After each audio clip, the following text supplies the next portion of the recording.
Yeah, I have been working overtime to find a quiet spot on this property to film. No, please don't lick me right now.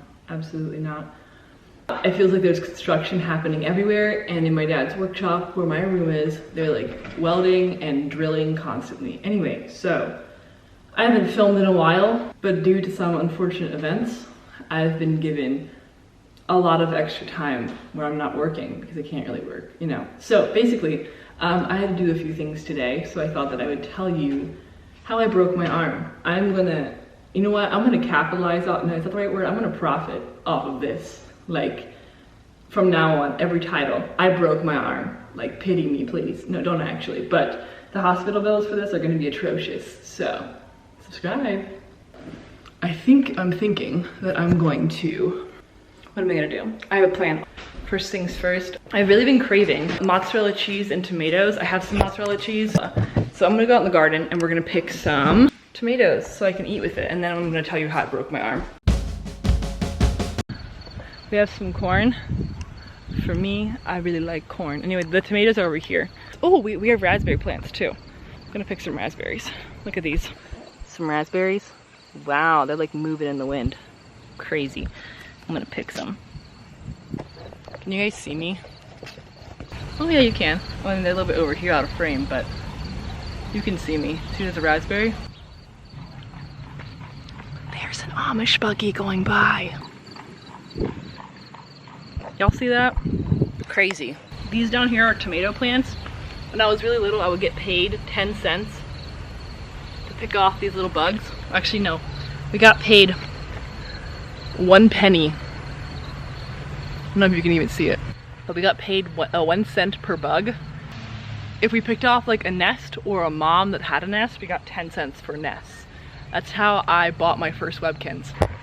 So I'm trying to find a ripe tomato. The sun is like really bright and like very much killing my vibe. There's some ripe tomatoes over here, but they're not really the kind that I want to eat with mozzarella. I think these are Roma tomatoes. I use these for pico and stuff. See, look at all of them. Y'all see those? They look dope. Oh, I picked him. Wow. Anyway, there's one tomato. I'm gonna go see if I can find some more over here. Yeah. See, look in there. Y'all see those big guys? That's what I want. Let me see if I can reach in there. Uh-oh. Oh no, come back. Oh crap, he rolled away. Got him. Perfect. There. I got 2 tomatoes. This one's really soft, so it'll be really good. So I have come to terms that I am not one of those girls that can like cut stuff or like literally do anything other than talk. I'm not a multitasker, I can't do it. I have like 30 minutes of footage where I was trying to tell the story of how I broke my arm, but it's like me zoning out pretty much every 2 minutes trying to cut the tomato with one hand. Like I look like the video of Kendall Jenner trying to cut the cucumber. That was me. And I would just like zone out and not talk and then forget where I left off. So the footage that I filmed just didn't work, so I thought I'd just redo the story time part right here, right now. So basically, August 14th, I go to work. So I work as a wrangler on a dude ranch. People come there and we take them out on horseback riding tours. That is my job. That's what I did all summer. I love it, absolutely obsessed with it. My favorite thing ever. Most of the summer I was riding like pretty not green horses, but like horses that aren't super well trained. The guides typically ride the more like sassy horses, and then we ride them and get them into a routine, and then we can put guests on them eventually. We had this one horse named Jack. We had him for like the entire summer, but he like had some major personality issues and I was busy with another horse, so I'd never ridden him. And then finally one day I rode Jack for the first time, and he hadn't been ridden in like 4 or 5 days when I rode him for the first time, which was August 14th. I took him out on a tour. I had a family with me. It was my mom, dad, and then the like son. I think he was probably 13, 14, doesn't matter. Right out the gate, I could tell Jack was like, he was spicy. Like he hadn't been ridden in a while. He had energy. He did really good for me for most of the tour. And then I got to the picture spot. I got off of him. I was telling my guests about like the Suwatch mountain range behind them, which has one of Colorado's 14ers in it, which is the Mount of the Holy Cross. Again, pretty irrelevant. But I get back on Jack and I was still talking to them. Like this is where it is my fault. I know he's super jumpy, he's super sensitive, and I was paying attention to the fact that I knew he's jumpy, but I reached over because I couldn't get my right foot in the stirrup. I reached over, put my foot in, and I think I must have put too much pressure on his left side or something. I did it very slow and gently because I know that he's like spooky, but I guess I didn't do it slow and gently enough, and he freaked out. So I might have like, I don't know. It was one of those situations where he was also just kind of looking for a reason to freak out. Like, you know how horses, if you've ever ridden before, sometimes they're having bad days and they spook at things that like they don't need to spook at, but they're just like hyper anyway. So I think that was kind of his case right there, and he just took off, like just running as fast as he could. And I can deal with fast running. That's fine with me. I can hang on. But then he starts bucking, just like buck, buck, buck, buck, buck, and then I can't handle. And I also only had one foot in the stirrup, so I could not stay on for long. And I kind of saw like an opportunity for me to jump off, so I go and jump off of him, but I fell kind of weird. So for context, I fell off of him twice. The second time is when I did that. So I fell off of him. The first time I thought I broke my collarbone because I fell like head first. I tried to kind of tuck and roll, but there was a big old sage bush out in the area where I give the tours in Colorado. There are a lot of it's like very sagebrushy and dry, so I like head first dove into a sagebrush. I had like bruising around my eye for a little bit because I like took some prickles into my eyeball. And I like sit up, my cowboy hat's gone, and I'm like, huh, wow. The people are freaking out. The mom is like full on screaming, are you okay? I'm like, I'm fine, I'm good. I get up, my knee really hurt at that point.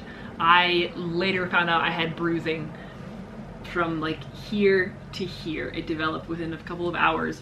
Anyway, so Jack, with how flighty he is, I knew I couldn't catch him just by walking up to him, so I grabbed the mom's horse, his name is Elf, hopped on Elf, went, grabbed Jack, brought him back, and I took him away from the group for a little bit, calmed him down, and I was like, okay, there's a good chance he's gonna buck again, but I'll be prepared this time. Like, I got this. And I was just like fingers crossed that he won't buck again and I'll be fine. I get back on him. Honestly, looking back now, maybe I should have taken even more time to calm him down because he was like ecstatic. He has crazy eyes and he was bugging out. But it was like a mile walk back. I was like, I'm not walking back, I'm getting back on this horse. Get back on him. Like pretty much within seconds of me being back on his back, he like shudders and I was like, here we go again. And he just like took off again, bucking like a madman. And like this time I like was prepared. I was like, okay, I'm gonna hop off.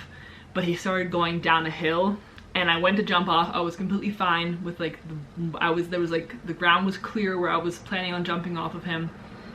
And then as I was getting off, he did like one really hard buck downhill. I cannot stay on downhill bucking. That's just, no, it was pretty steep there.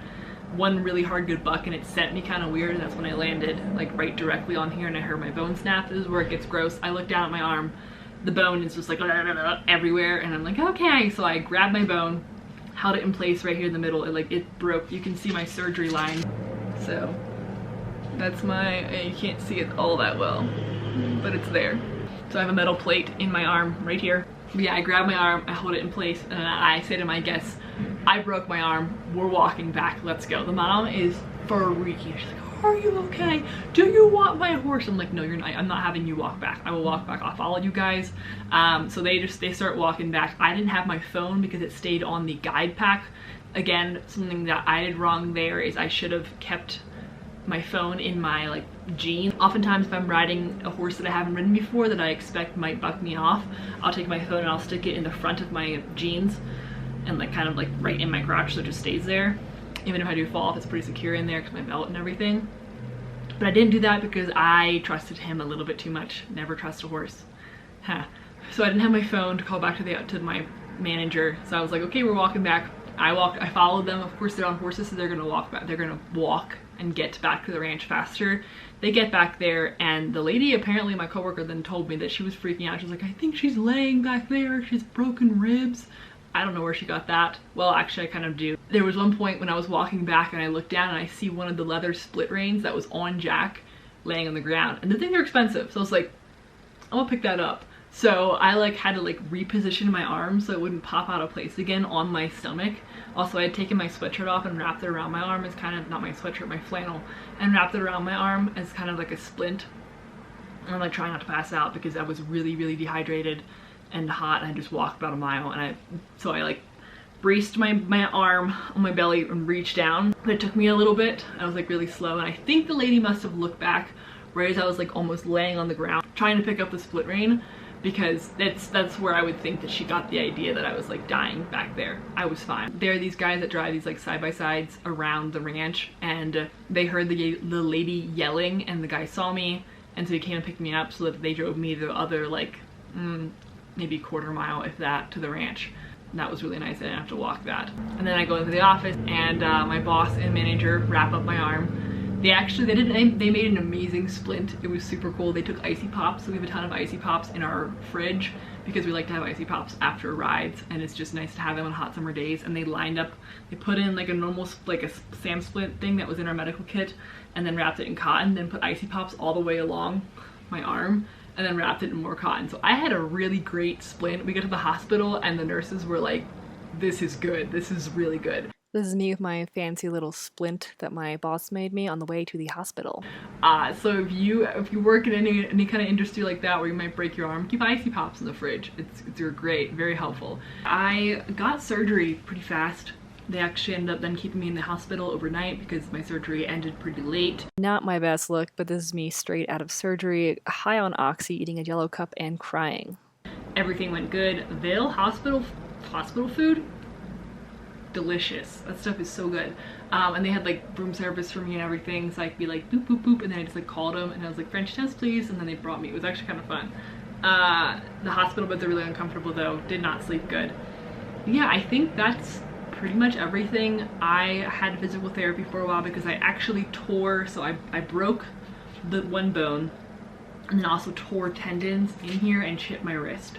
So I have pins in my wrist right now. I have surgery to get those out next Friday, which is Friday the 23rd. So fingers crossed, praying that goes all well. So I have like stitches here as well. Honestly, getting the stitches taken out was like the worst part. It hurt so badly. It genuinely hurt more than the actual like breaking my bone. Yeah, that's about it. Thank you for watching. Yeah, that's about it. That's how I broke my arm. I'll see you in my next video. Hoping to film more because, like I said earlier, I have a lot of time on my hands now and I don't know where to get a job. So let's go.